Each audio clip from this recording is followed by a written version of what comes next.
মাদ্রাসা থেকে ক্রিমিনাল বানাবার চেষ্টা করছে। গুরুচাঁদ ঠাকুরও বর্ণ বৈষম্যের কারণে মাদ্রাসাতেই শিক্ষা লাভ করতে হয়। তাহলে মডার্ন এডুকেশন দিচ্ছেন না, তাদের হাতে বন্দুক দিচ্ছেন, তাদেরকে ক্রিমিনাল তৈরি করছেন। তাহলে আমরা কি সেই ধর্মগুরুকে জঙ্গি আখ্যা দেব?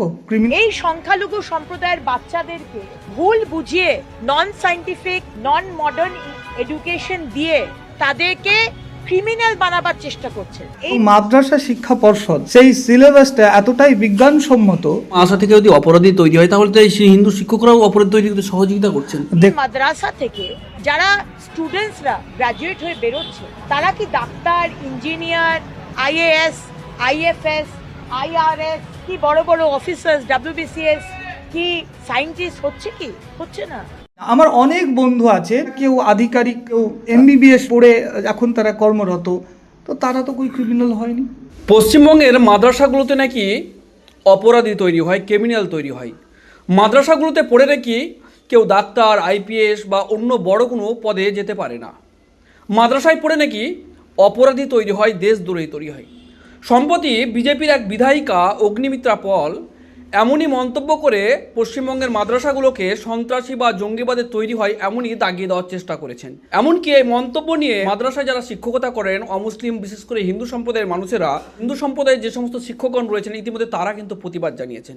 আমার সঙ্গে এই মুহূর্তে রয়েছেন বিশিষ্ট শিক্ষাবিদ, শিক্ষিত এক তরুণ রাজনীতিবিদ এবং পেশায় একজন শিক্ষক অরিন্দম মার্জিত। দাদা, এই যে বিজেপি বিধায়িকা বিধানসভা নির্বাচনের প্রাককালে যখন বাংলার মাটি বেজে উঠছে বিধানসভা নির্বাচনের দামামা, ঠিক সেই মুহূর্তে এরকম মন্তব্য, আপনি নিজেও একজন হিন্দু সম্প্রদায়ের মানুষ, বিশেষ করে মুর্শিদাবাদের মাটিতে প্রচুর মাদ্রাসা রয়েছে, এই যে মাদ্রাসা থেকে নাকি অপরাধী তৈরি হয়, ডাক্তার তৈরি হয় না, ভালো জায়গায় যেতে পারে না, অপরাধী তৈরি হয়, মাদ্রাসার সঙ্গে যে একটা জঙ্গিবাদ সন্ত্রাসকে দাগিয়ে দেওয়ার চেষ্টা, কীভাবে দেখছেন?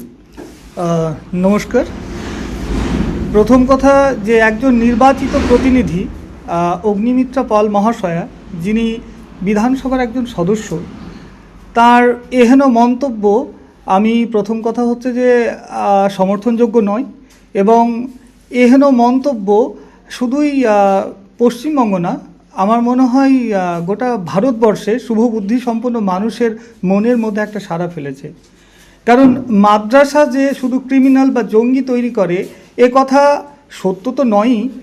কারণ আজকে যদি আমরা দেখি একটু ভালোভাবে, কারণ পশ্চিমবঙ্গ মধ্যশিক্ষা পর্ষদ এবং মাদ্রাসা শিক্ষা পর্ষদ এই দুটোর যে সিলেবাস, সেই সিলেবাসটা এতটাই বিজ্ঞানসম্মত এবং কম বেশি, আপনি বললেন যে অনেক অমুসলিম শিক্ষক শিক্ষিকারা সেখানে নিযুক্ত রয়েছেন শিক্ষিকা হিসেবে শিক্ষকতার কাজে।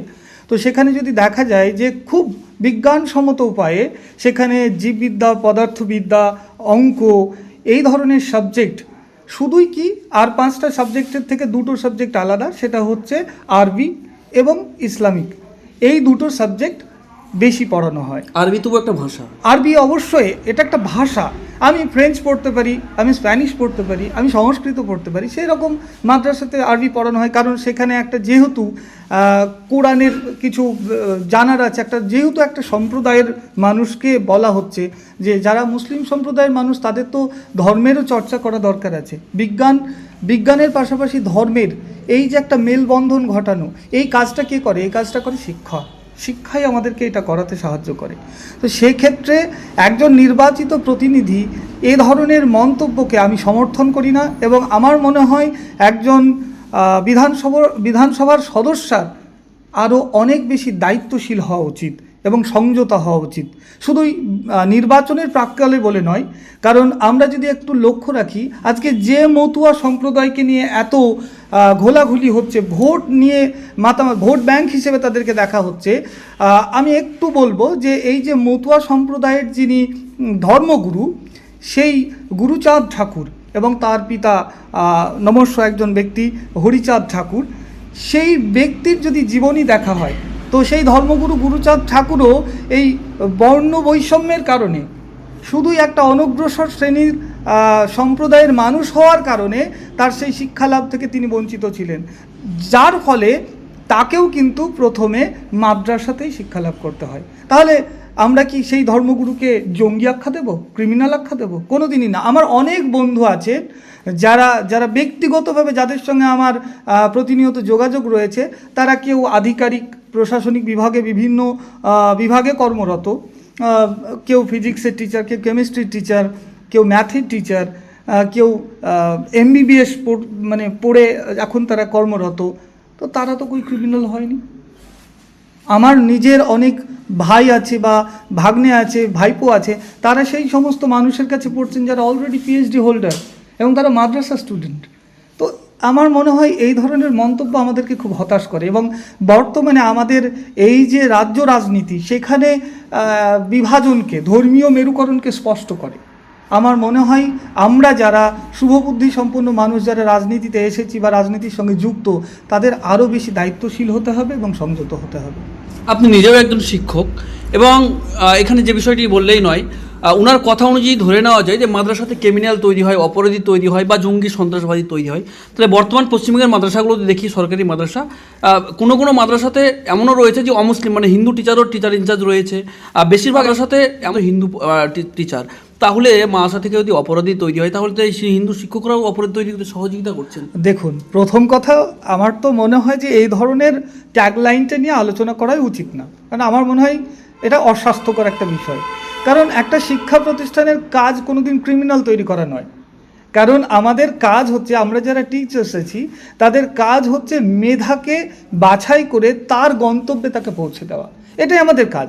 ফলে উনি, আমার মনে হয় উনি শিক্ষা জগৎ থেকে অনেক দূরে, যার ফলে মাদ্রাসাকে যেভাবে দাগিয়ে দেওয়া হচ্ছে আমার মনে হয় অসাংবিধানিক।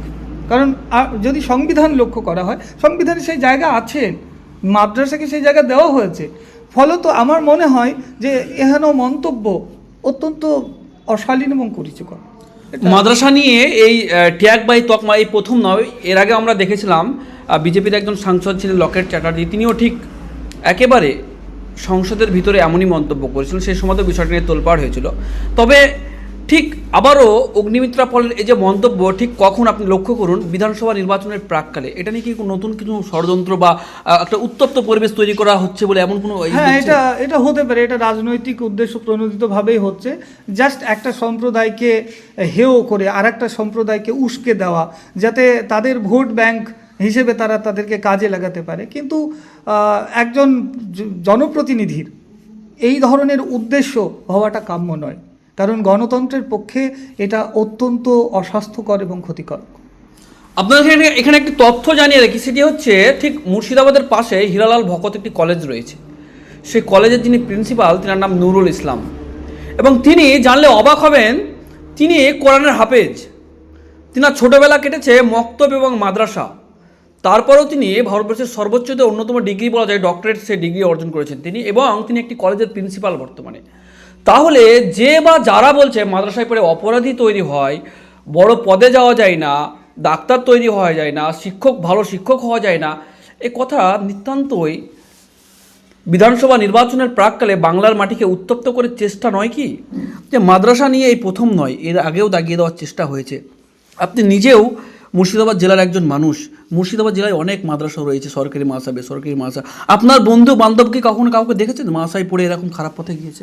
না, এখনো পর্যন্ত এরকম নজির নেই। তবে আমি একটা কথা বলতে চাই, এটা আমার একটা বার্তা একজন সচেতন এবং শুভবুদ্ধি সম্পন্ন মানুষ হিসেবে এবং একজন শিক্ষক হিসেবে। আমার বাবা, মানে উনিও রাজনীতির সঙ্গে যুক্ত ছিলেন, স্বর্গীয় মাধবচন্দ্র মার্জিত, উনি আমার ছোটোবেলায় স্লেটে লিখে দিতেন যে জীবে প্রেম করে যেই জন সেই জন সেবিছে ঈশ্বর। ফলে আমি এই যে মন্ত্র, এই মূল মন্ত্রটা পড়ে বড় হয়েছি। আমার এখানে শাহপাড়া, আসলপুর থেকে শুরু করে শঙ্করপুর থেকে আমার বন্ধু বান্ধব এবং আমার অনেক স্টুডেন্ট আছে যারা কিন্তু এই মুসলমান সম্প্রদায়ের মানুষ, এবং তারা কিন্তু ওয়েল এস্টাবলিশড, তারা কিন্তু সুপ্রতিষ্ঠিত সমাজে, এবং আজ পর্যন্ত তাদের কাছে একটা খারাপ বাক্য পর্যন্ত আমি শুনতে পাইনি। তো ফলে ক্রিমিনাল বা জঙ্গির প্রশ্ন তো আমার কাছে মানে একদমই অপ্রাসঙ্গিক, এটা আমি মানতে পারি না। এবং এই ধরনের ধর্মীয় বিভাজন এবং মানুষকে ছোট করা বা হেয় করার প্রবণতা খুব তাড়াতাড়ি বন্ধ হোক। আমরা যারা শিক্ষিত সমাজ, তারা এটাকে ধিক্কার জানায়। এখন আমাদের সঙ্গে এতক্ষণ পর্যন্ত ছিলেন জঙ্গিপুর সাংগঠনিক জেলার SC/ST/SC ওবিসি সেলের সহসভাপতি অরিন্দম মার্জিত। তিনি একজন তরুণ রাজনীতিবিদ এবং সেই সঙ্গে একজন শিক্ষক এবং সুশিক্ষিত একজন ব্যক্তিত্ব। অসংখ্য ধন্যবাদ সময় দেওয়ার জন্য। নমস্কার। দেখতে থাকুন, সঙ্গে থাকুন।